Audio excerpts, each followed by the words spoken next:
Olá, pessoal. Agora a gente vai conversar um pouquinho sobre a aula de sistema respiratório, certo?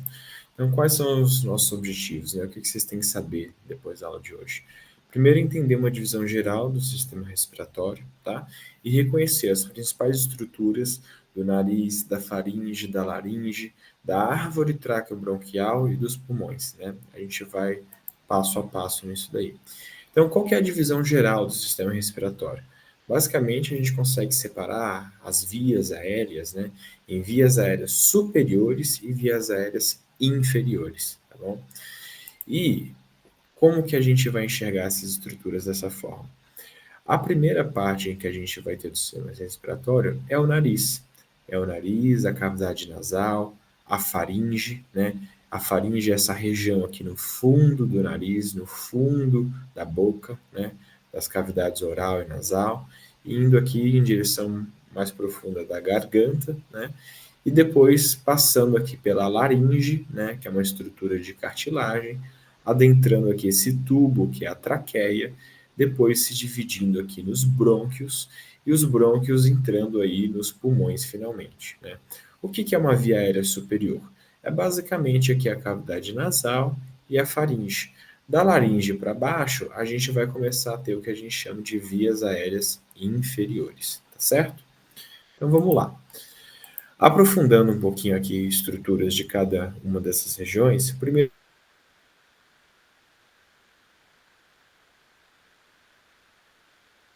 pessoal, basicamente ele tem uma porção óssea, né, formada por osso, e uma porção cartilaginosa, né, e tudo isso serve para dar uma sustentação, né, ao nariz e permitir aí que ele não se feche, né, e passe aí o ar, né, continuamente.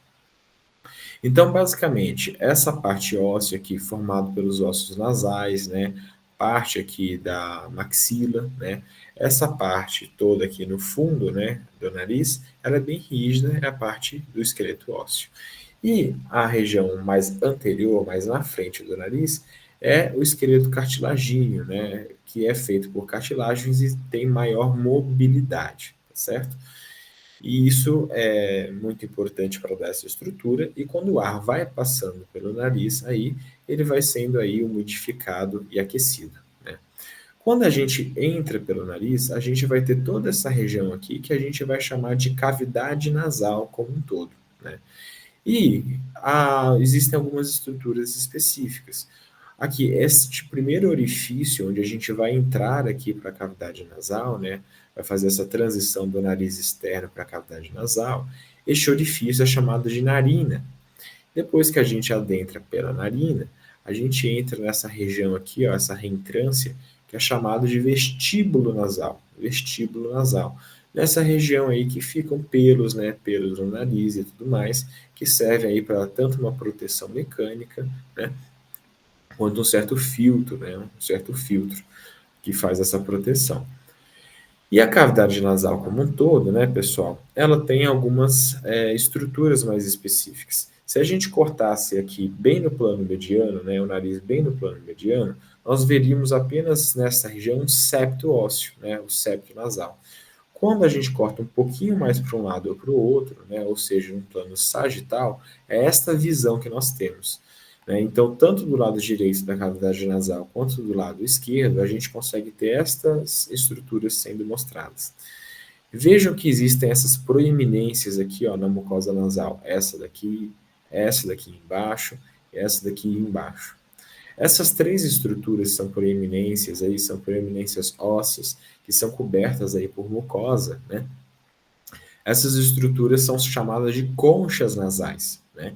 Então você vai ter a concha nasal superior, a concha nasal média e a concha nasal inferior, certo?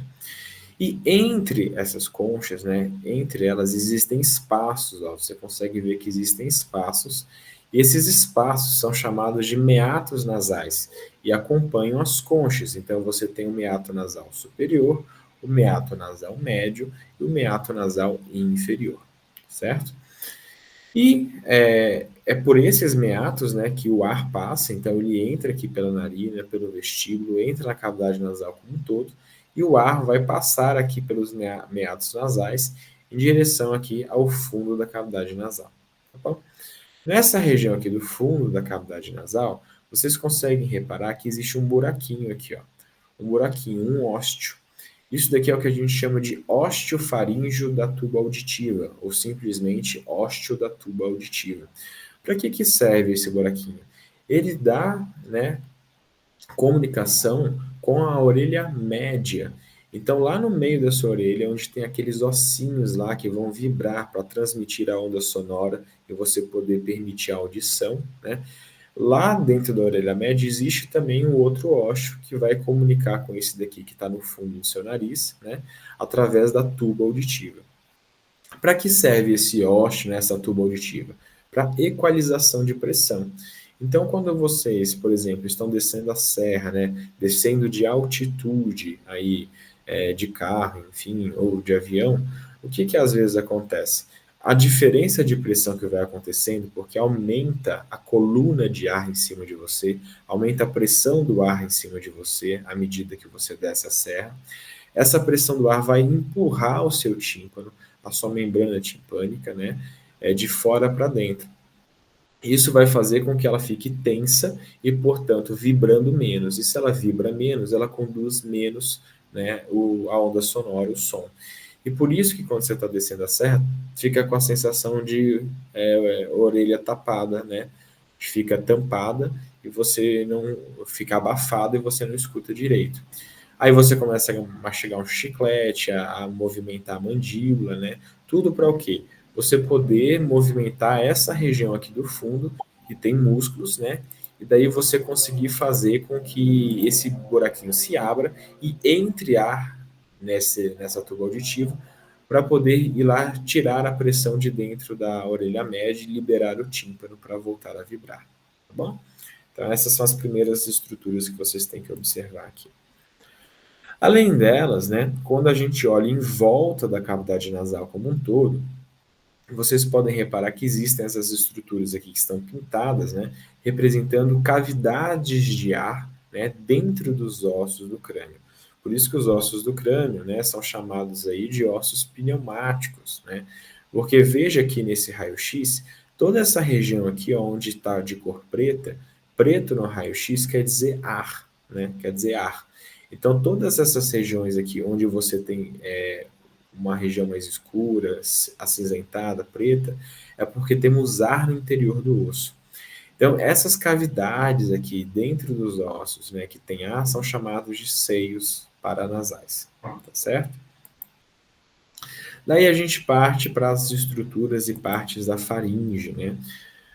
A faringe, pessoal, ela é nada mais, nada menos que um meio de comunicação aí entre o nariz, a boca e a garganta, tá? Ela é uma condução aí, um espaço entre eles. Então, se vocês observarem, no fundo da cavidade nasal tem uma região pintada aqui de rosa, eu estou circulando. No fundo da cavidade oral da boca existe uma região laranja, e no fundo aqui da garganta existe essa região azulada. Então, essas regiões como um todo são chamadas de faringe. A parte que está no fundo da cavidade nasal, né, é a nasofaringe. A nasofaringe. É justamente na nasofaringe em que a gente encontra aquele ósseo da tuba auditiva, tá bom?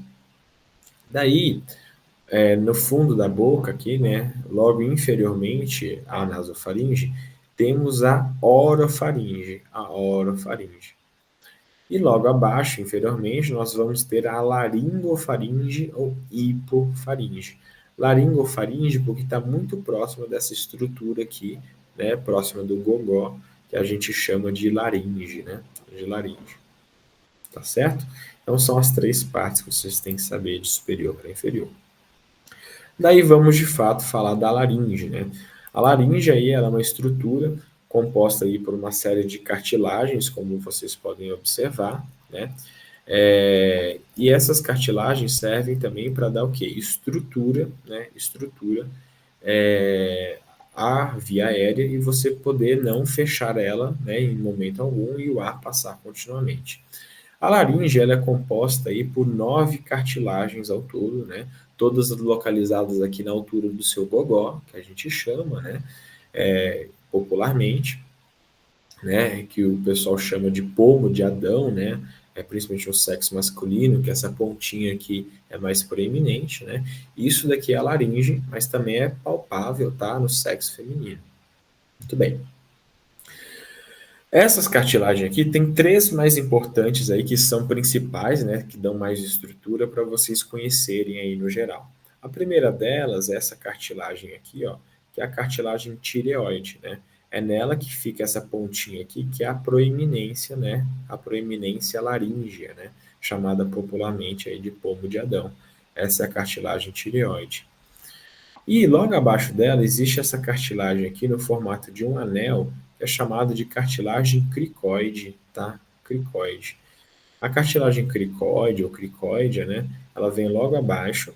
E olha que interessante, entre a cartilagem tireoide e a cartilagem cricoide, existe essa região aqui branquinha.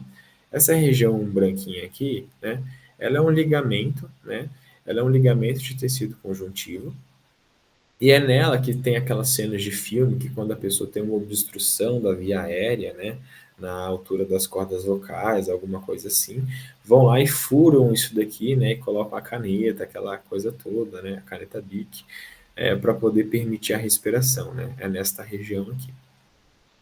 Bem, além disso, a terceira e última cartilagem mais importante para vocês se atentarem, essa cartilagem aqui, ó, que se chama epiglote. Epiglote. Essa cartilagem epiglote aqui, que a gente vai ver com mais detalhe, que é a responsável por controlar o fluxo para dentro da laringe, né? Então, essa epiglote, quando ela está levantada, ela abre a via aérea e permite o ar entrar. Quando ela está fechada, né, quando ela se abaixa, né, ela impede a entrada aí, por exemplo, de bolo alimentar, de comida ou de outros fluidos inadequados à via aérea, né? Então ela se fecha durante a deglutição, né? O ato de engolir, certo? Essa seta azul aqui representa o ar, né? Passando aqui para o interior da laringe. Aqui vocês conseguem observar uma vista superior da laringe, né? A gente vendo ela de cima. E aqui vocês veem aqui é justamente a epiglote, né? A epiglote. E aqui no interior da cartilagem tireoide, vocês veem que existem essas pregas aqui, ó. Essas pregas que são as chamadas pregas vocais, né? Ou pregas vocais verdadeiras, né? Mais especificamente. Essas pregas vocais aqui são as dobras, né, de mucosa e que tem músculo também, que vão vibrando, encostando uma na outra e gerando aí uma formatação da onda sonora que vai produzir a sua voz, né? Então é muito importante, né, essas estruturas aqui para a fonação. Lógico que a sua voz não é só produzida por essa vibração, existe uma composição da sua voz por toda a estrutura do seu crânio, né, da sua faringe, da sua cavidade oral, né, mas primordialmente isso daqui é essencial para a produção da voz, certo? E inclusive a região, né, esse espaço aqui onde estão as pregas vocais é a famosa glote. Então, quando as pessoas falam em filme, assim, aí fechou a glote, né, por uma reação alérgica, anafilática, alguma coisa nesse sentido, é nessa região aqui que eles estão falando que está a obstrução, certo? E aqui é para vocês observarem, ó, como que é a epiglote durante a deglutição. Olhe nesse slide aqui anterior novamente, como aqui está aberto, a epiglote está aqui em pezinho, apontando para cima. Nessa imagem aqui, ó, mostra a epiglote justamente durante o ato de deglutição, né, que ela se dobra, ó, e fecha completamente a via aérea para não entrar alimento na via aérea, certo? Muito bem. Daí a gente vai para a parte de traqueia e brônquios, né, que é aqui a gente já está bem profundo, né, na via aérea inferior. Aqui em cima, novamente, vocês têm a laringe, e depois da laringe a gente tem a traqueia. A traqueia é justamente esse tubo, né, cheio de anéis de cartilagem, né, e que a traqueia se continua aqui com o que a gente chama de brônquios, né, e especificamente a traqueia se bifurca aqui em dois brônquios, o brônquio principal direito e o brônquio principal esquerdo. Esses brônquios aqui, eles depois vão se ramificar em múltiplos brônquios, né? Brônquios lobares, segmentares, até virar os bronquíolos, que são as partes mais fininhas desses caninhos.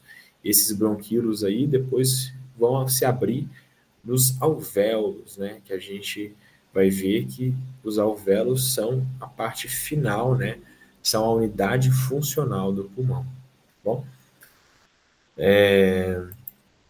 quando a gente dá uma ênfase aqui só na traqueia, vocês conseguem observar que aqui a traqueia ela é formada, né, por esses anéis de cartilagem. E esses anéis de cartilagem estão interligados aqui, né, por ligamentos, né, de tecido conjuntivo, né? E você observa aqui, ó, o brônquio principal direito, né, e o brônquio principal esquerdo, e depois as ramificações deles. E observe que existe uma diferença clara aqui, ó, no brônquio principal direito e no brônquio principal esquerdo, né? O brônquio principal direito, ó, ele é mais curto, ele é mais calibroso, né, mais grosso, de maior diâmetro, né? E ele é mais retificado, ou seja, ele é mais contínuo aqui com a traqueia. E o brônquio principal esquerdo, ele é mais longo, ele é mais fino, né, de menor calibre, né, e ele é mais angulado, ele é menos contínuo aqui com a traqueia, né. Isso daqui vai ser muito importante por uma questão que, às vezes, quando uma criança, por exemplo, engole algum objeto pequeno, e esse objeto passa pela laringe e cai na traqueia, para onde que ele vai provavelmente ir, né? Esse pequeno objeto geralmente vai para o lado direito, por causa dessas características diferenciais, né? Então, é mais comum uma obstrução, né, do lado direito, né, do pulmão direito. E isso daqui é a traqueia vista de frente, né, vista anterior, e na vista posterior, né, vocês conseguem ver que os anéis de cartilagem, ó, eles não são contínuos, eles não são contínuos. Existe aqui, né, uma parede posterior da traqueia, né, que tem uma parte que a gente chama aí de membranosa, né, de membranosa, e que tem músculo liso aqui atrás, né, porque isso daqui é muito associado com esôfago até, inclusive. Muito bem. Ainda é importante a gente lembrar, né, que a traqueia, pessoal, qual que é o epitélio, né, microscópico da traqueia? A traqueia tem um epitélio pseudoestratificado colunar ciliado, né? E por que que isso é importante? Esse epitélio, esse ciliado, né, serve justamente para fazer uma condução aí do muco, né, para ele poder ser expelido, né? O que que é a tosse, né? A tosse, ela é uma irritação aí na região da laringe, né? Mas que ela vai causar uma expulsão forçada de ar, né? Que vai vir sendo empurrado desde lá dos pulmões, e essa expulsão forçada vem trazendo muco, né? Vem trazendo muco até aqui a cavidade oral, né? Enfim, que pode ser expelido. É assim que a gente tosse catarro, né? Tosse o catarro através desse mecanismo de tosse. Além disso, vocês podem notar que essa região aqui, onde se bifurca, né, a traqueia é chamada de bifurcação da traqueia, né, onde vai se dividir os brônquios principal direito e esquerdo. Muito bem. Daí, quando a gente vai chegando lá, mais no final dessa divisão dos brônquios, né, mais ou menos até aqui, ó, nos brônquios segmentares, isso é visível a olho nu, né, os brônquios segmentares. Daqui para baixo já começa a ser uma visão microscópica, né? Então, aqui, por exemplo, ó, esse quadradinho vermelho está aqui do lado com um zoom, né, do que seria o final lá do brônquio, que é o bronquíolo, né? Esse tubinho já bem mais fininho, e que ele vai desembocando, né, esses saquinhos de ar, né, nessas sacolinhas de ar, chamadas de alvéolos pulmonares. Alvéolos pulmonares. E é aqui que é a unidade funcional do pulmão. É nesse alvéolo pulmonar que ocorre a chamada troca gasosa, que ganha também o nome de hematose. Hematose. Né? Então, a hematose consiste nessa troca, né, do gás rico e no gás pobre em oxigênio para entre no sangue, né, para poder oxigenar todos os tecidos. Muito bem. Aqui só para dar uma ênfase numa foto de uma peça real, né, da diferença dos brônquios principais direito e esquerdo. Olha aqui a traqueia, que é esse tubo central, a bifurcação da traqueia, vindo para o brônquio principal direito para o brônquio principal esquerdo. Olha como o brônquio principal direito é bem mais calibroso, mais retificado em relação à traqueia, né, e mais curto, né? Então é para cá que geralmente as obstruções de via aérea inferior ocorrem. Muito bem. Daí a gente vai para os pulmões, né? E os pulmões, nós temos os pulmões direito e o pulmão esquerdo, né? E eles têm algumas diferenças, né? Primeiro, a gente consegue ver partes básicas que os dois pulmões vão ter, né? Então, o pulmão é essa estrutura aqui, e a pontinha mais superior dele é chamada de ápice pulmonar. A parte mais inferior, né, é a base pulmonar. A base pulmonar fica encostada no músculo, né, que divide a cavidade torácica da cavidade abdominal, que é chamado de diafragma. Então, a base pulmonar fica aqui apoiada no diafragma, certo? Além disso, vocês conseguem ver essa superfície aqui, ó, que fica na região aqui mais lateral, né, do pulmão. E vejam que essa superfície tem alguns sulcos, ó, né, a sua superfície. Esses sulcos existem por causa da pressão que as costelas fazem na superfície pulmonar, né? Além disso, na face medial do pulmão, vocês conseguem ver esta região aqui, ó, está pintadinha de várias cores. Essa região aqui é chamada de hilo pulmonar. Hilo pulmonar.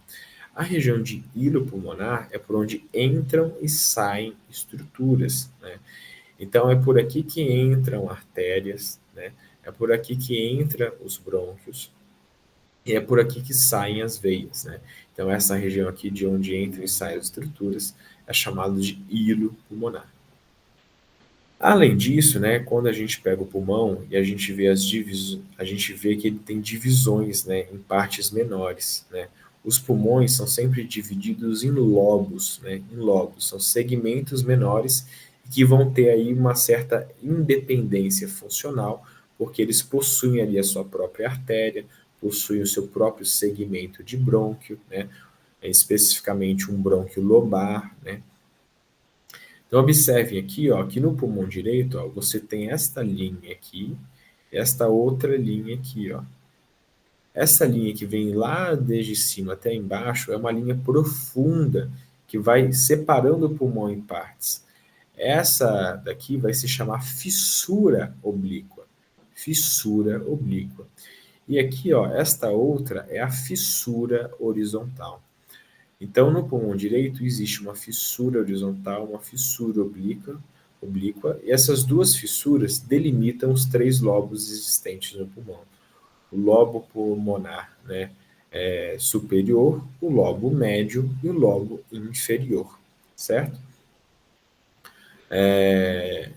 E quando a gente vai para o pulmão esquerdo, observem aqui a diferença. Ainda temos aqui os sulcos das costelas, temos o ápice pulmonar, temos a base pulmonar, mas nesta região medial aqui, ó, vejam que você também tem o hilo pulmonar, e ao lado do hilo, ó, você tem um espaço mais profundo aqui no pulmão.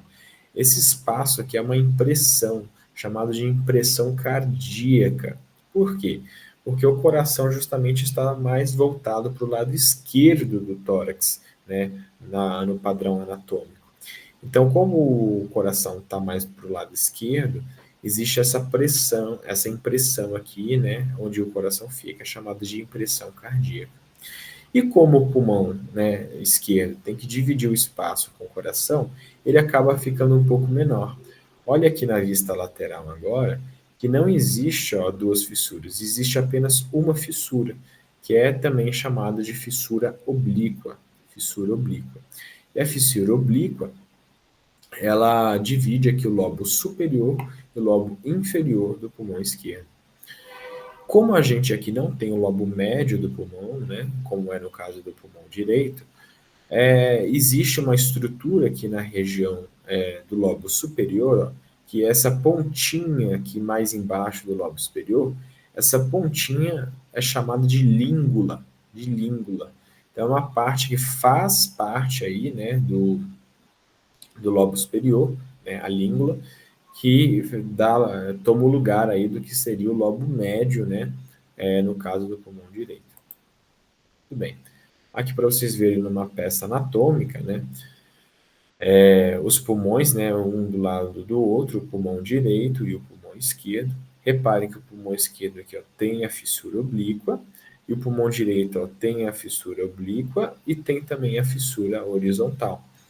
Então, o pulmão direito vai ter três lobos, o lobo superior, o lobo médio e o lobo inferior, e o pulmão esquerdo apenas o lobo superior e o lobo inferior, sendo que no lobo superior existe essa região aqui que parece uma linguinha, que é a língula, né, do pulmão esquerdo.